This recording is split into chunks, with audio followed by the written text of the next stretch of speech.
সময় নিয়ে আলোচনা ওইটাই যে এটা একটা যৌক্তিক সময়ের মধ্যে তো দিনের শেষে তো বাংলাদেশের মালিক তো বাংলাদেশের জনগণ। এই কথাটা আমরা কিন্তু আজকে 16-17 বছর ধরে গত 16-17 বছর ধরে একটা কথাই প্রতিনিয়ত বলেছি, বাংলাদেশের জনগণের মালিকানা ফিরিয়ে দিতে হবে। অর্থাৎ বাংলাদেশের জনগণ সিদ্ধান্ত নেবে দেশ পরিচালনার ক্ষেত্রে তাদের নির্বাচিত প্রতিনিধির মাধ্যমে, যারা তাদের কাছে জবাবদিহি থাকবে। এটাই তো গণতন্ত্রের মূল মন্ত্র। সুতরাং সেই জায়গাটাতে তো কোনো দ্বিমত থাকার কোনো সুযোগ নাই।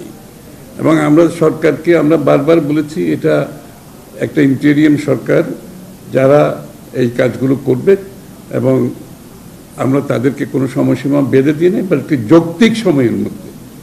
দিনের শেষে তো আপনি জনগণের মালিকানা জনগণের কাছে তো ফিরিয়ে দিতে হবে, এবং সেটার বাইরে তো যাওয়ার কোনো সুযোগ নাই। সে তো জনগণের মালিকানা ফিরিয়ে দিতে হলে যত তাড়াতাড়ি সম্ভব একটা যৌক্তিক সময়ের মধ্যে একটি নিরপেক্ষ গ্রহণযোগ্য নির্বাচনের মাধ্যমে সেটা করা সম্ভব।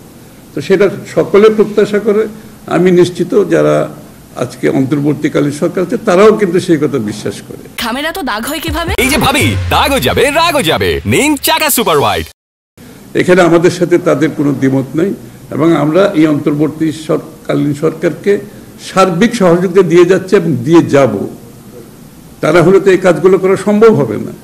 সকলের সহযোগিতায় ঐক্যবদ্ধ বাংলাদেশ যে একটা স্বৈরাচারের পতন ঘটিয়েছে একটা প্রত্যাশা নিয়ে, একটা আকাঙ্ক্ষা নিয়ে, সেই আকাঙ্ক্ষা পূরণে আমরা সকলে একসাথে কাজ করতে হবে।